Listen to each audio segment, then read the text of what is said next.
Des vestiges de l'Empire austro-hongrois aux symphonies de Franz Liszt, la Hongrie est un phare historique du continent européen, un pays d'Europe centrale qui résonne à sa façon.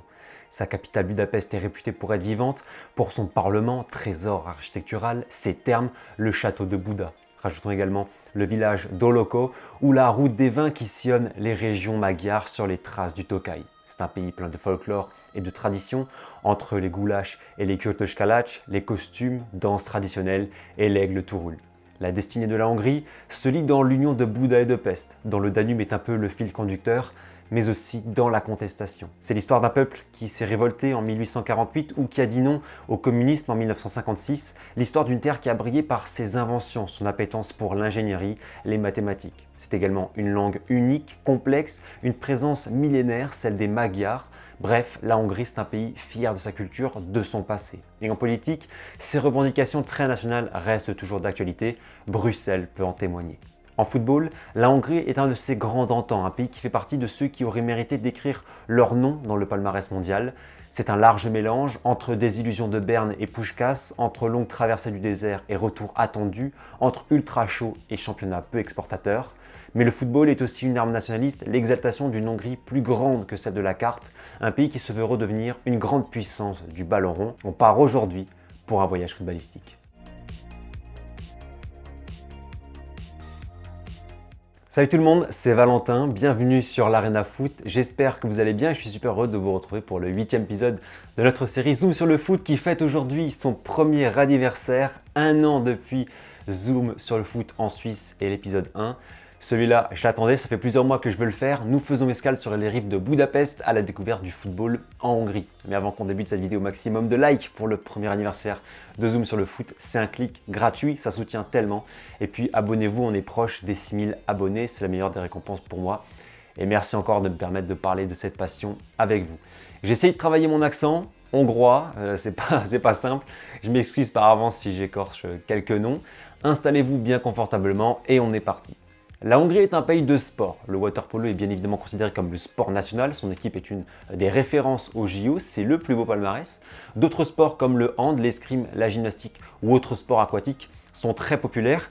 Et bien évidemment le football, dont le nombre de licenciés était de 280 000 en 2021 sur un pays de 10 millions d'habitants. C'est plus ou moins le même rapport qu'en France. La société hongroise aime le football. Bien sûr, le 11 d'or des années 50 a fait frémir des générations de supporters.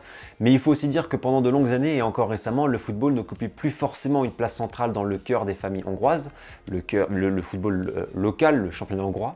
Mais aussi dans les stades, parfois délaissés et occupés par une part importante de hooligans. Un travail a été fait depuis au moins 10 ans pour resserrer les liens entre le football et le peuple hongrois, entre le championnat local et ses supporters.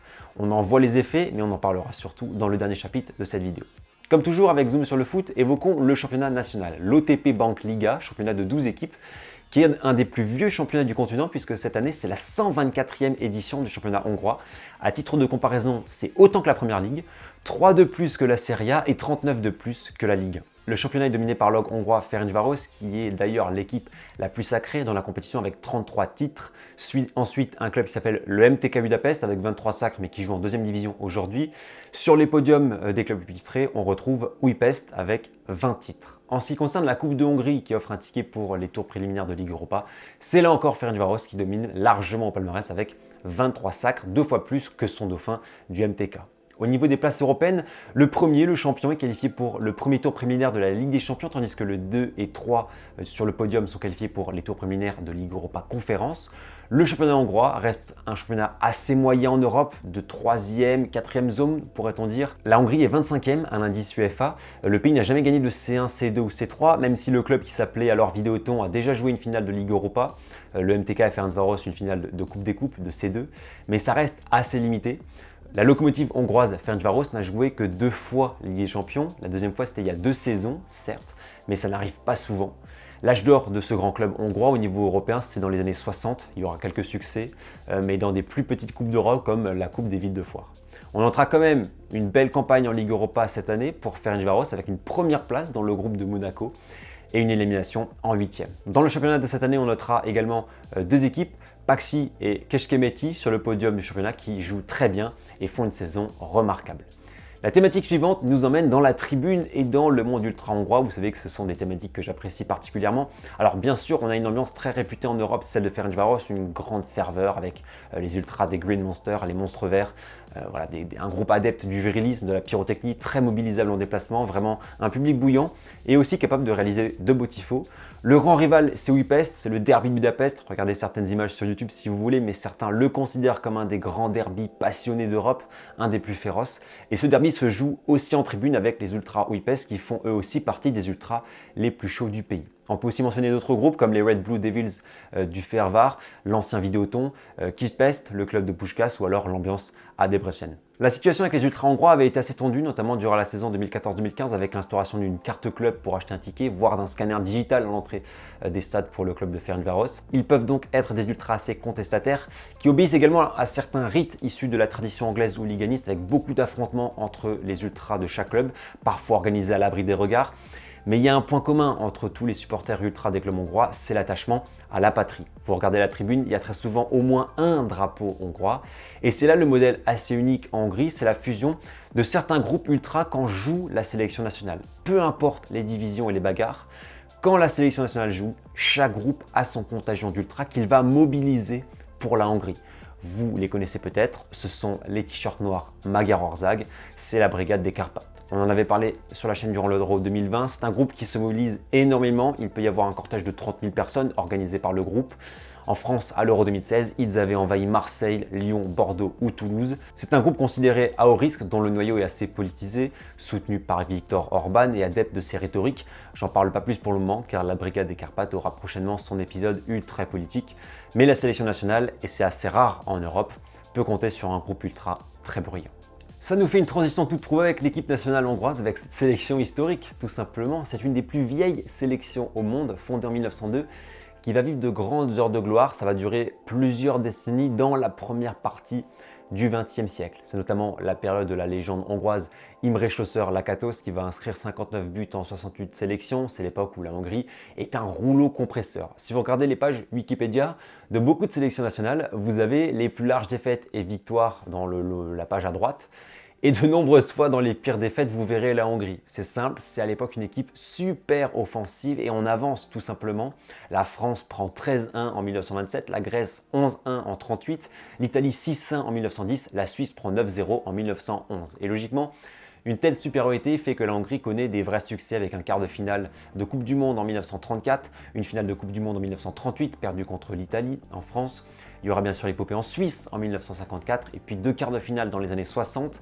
Concernant l'Euro, la Hongrie perd en demi-finale en 1964 et en 1972. Ce qu'on connaît bien évidemment de cette équipe hongroise de cette période, c'est cette sélection de 1954, celle qu'on a appelée le 11 d'or, qui dispute la Coupe du Monde en Suisse, la première Coupe du Monde en Europe après la Seconde Guerre mondiale. Et la Hongrie va faire fantasmer et va écrire l'histoire sans soulever le trophée. C'est l'équipe de Puskás, celui qui sera à partir de 1958 le goléador du Real Madrid, qui donnera son nom au célèbre prix, l'équipe de Bojic, Idekuti, Kosic, Grosic, chapeauté par le coach Sebes. C'est une équipe qui va rayonner dans les années 50, 29 matchs sans défaite entre 1950 et 1954, une seule défaite en presque 50 matchs entre 50 et 56. Une équipe résolument offensive, aux prémices du football total néerlandais, avec en général 4-5 attaquants alignés dans la compo, une équipe qui apporte une technique révolutionnaire à l'époque. C'était bien sûr un autre football. La Hongrie est en 1954 la meilleure équipe du monde et elle le montre avec un parcours qu'elle survole, 9-0 contre la Corée et 8-3 contre l'Allemagne de l'Ouest en poule. Elle sort ensuite le Brésil et l'Uruguay en quart et en demi, les deux derniers finalistes de la Coupe du Monde 1950, deux des meilleures équipes du monde, avant de subir en finale ce que l'on a appelé en allemand Das Wunder von Bern, le miracle de Berne, c'est-à-dire la victoire 3-2 de l'Allemagne de l'Ouest après avoir été menée 2-0 en finale contre la Hongrie, alors que les Hongrois avaient battu cette même Allemagne 8-3 en poule. Une vidéo sera prochainement consacrée à cette histoire assez incroyable. C'est une immense désillusion pour la Hongrie, c'est une couronne mondiale qui file entre ses pieds alors qu'elle était largement supérieure. C'est avec les Pays-Bas probablement une équipe qui aurait mérité de gagner une Coupe du Monde. Après cela, le 11 d'or ne va plus vraiment être aligné. 1956 est une année ultra importante dans l'histoire de la Hongrie, y compris dans son équipe de football. C'est la répression communiste à la suite des révoltes nationales qui sonne le glas de certains joueurs de la sélection comme Puskás qui refusent de revenir en Hongrie après ce qu'il s'est passé. Il y aura, comme je vous l'ai dit, quelques bons résultats dans les années 60. Mais on a l'impression que les belles pages ont été lues et qu'un chapitre plus sombre approche. Elle parvient à disputer 3 Coupes du Monde entre 1970 et 1986, mais à chaque fois sans dépasser les poules. Dans l'ensemble, la Hongrie va vivre une traversée du désert monumentale. 1986, c'est à l'heure actuelle la dernière Coupe du Monde de la Hongrie. Pire, de 1976 à 2016, la Hongrie ne joue pas l'Euro. C'est une période noire expliquée par un vide générationnel puissant, une équipe qui n'arrive plus à rebondir, l'influence bien sûr du contexte historique et politique. L'instabilité sportive règne également. Après 1986, les entraîneurs sont limogés très vite. Arrive 2016, arrive un nouvel Euro, celui à 24. Un élargissement qui va être bénéfique à la Hongrie puisqu'elle va se qualifier en barrage via cette formule et va donc retrouver l'Euro 44 ans après. C'est un engouement fou, la Hongrie déferle en France et va connaître une épopée exceptionnelle. Succès contre l'Autriche dans un derby historique, nul contre l'Islande et le Portugal. La Hongrie sort en tête du groupe F, mais sera éliminée par la Belgique en 8e. Qu'importe, la Hongrie est de retour et c'est bien cela l'essentiel. L'Euro 2020 est la confirmation, elle se qualifie contre l'Islande en barrage et parvient malgré une élimination en poule à briller dans un groupe composé de l'Allemagne, de la France et du Portugal. Cela est permis par le travail remarquable de Rossi, en poste depuis 2018, et par une équipe animée par une profonde détermination et des joueurs de plus en plus talentueux. Et cette équipe ne cesse de progresser. Dans un groupe ultra relevé en Ligue des Nations 2022-2023, la Hongrie termine 2e en battant 2 fois l'Angleterre, dont un 0-4 sur les terres anglaises et en prenant 4 points sur 6 contre l'Allemagne. La belle série se poursuit en amical, mais aussi en qualif de l'Euro 2024 que la Hongrie a bien commencé. Bref, il se passe vraiment quelque chose avec cette sélection. Porté par plusieurs de ses cadres pendant des années comme Djudjak ou Adam Szalai, les travaux de Rossi, du staff, de la fédération et d'autres acteurs commencent à porter leurs fruits. Szoboszlai, Attila Szalai ou Orban deviennent des éléments centraux. La jeunesse arrive également avec Kerkez ou Andreas Nemeth. L'espoir grandit. Pour comprendre le renouveau hongrois et ce nouvel élan, il faut aussi et beaucoup parler de politique. C'est le dernier chapitre de notre vidéo et vous allez voir la frontière fine entre la politique et le foot hongrois, d'abord dans l'exaltation nationale, la fierté d'être hongrois, la politisation des tribunes, oui, bien sûr. Aussi dans les liens entre certaines figures, entre des proches d'Orban, placés un peu partout, des hommes d'affaires importants pour le pouvoir comme Sándor Császny, qui a le foot hongrois dans sa main, on peut aussi en parler longtemps. Mais on va surtout évoquer les efforts faits par le pays pour redevenir un pays de football. Viktor Orban a été semi-pro et a même joué en 2e division à la fin des années 90. Il a une vraie passion pour ce sport et y investit beaucoup. Voici ce qu'il déclare lors de l'inauguration de l'académie Puskás dans son petit village. Le football hongrois ne renaîtra que si nous investissons tous nos efforts au niveau local pour former une nouvelle génération de joueurs de haut niveau. Un stade atypique est construit pour l'académie, la Pancho Arena, que vous connaissez peut-être pour son architecture assez incroyable. Rebâtir les stades, voilà la nouvelle obsession d'Orban, remoderniser le football dans son pays. Des dizaines de stades ont été construits ou rénovés depuis 2010 et les aides destinées aux clubs du championnat ont énormément augmenté depuis quelques années. Le symbole de cette nouvelle ambition, c'est aussi la construction en 2019 de ce nouveau sublime stade pour la sélection nationale et pour les grands événements, la Puskás Arena. Plus de 65 000 places. Un stade ultra moderne qui doit devenir un point d'ancrage dans le football européen. Et ça marche, le stade a accueilli plusieurs matchs de l'Euro 2020, à l'époque le seul avec une jauge à 100%. Budapest et ce stade seront aussi les hôtes de la finale de la Ligue Europa dans un mois. Bref, c'est une stratégie de visibilité. Pour Orban, le football est donc important, il y a plusieurs objectifs. Bien sûr, le renforcer politiquement, lui, véhiculer une fierté nationale et développer l'image attractive de la Hongrie. La jeunesse arrive au pouvoir et les investissements consentis depuis plusieurs années dans la formation commencent à porter leurs fruits. Les dépenses ont été importantes, notamment à l'étranger, avec le financement du stade d'Osijek en Croatie. Il est donc clair que se qualifier pour l'Euro 2024 doit être un objectif central pour les acteurs du foot et du pouvoir hongrois. En guise de conclusion, le foot en Hongrie revient petit à petit sur le devant de la scène. Sans sourciller, on peut dire que depuis presque 40 ans, jamais l'optimisme n'a été si élevé concernant la sélection.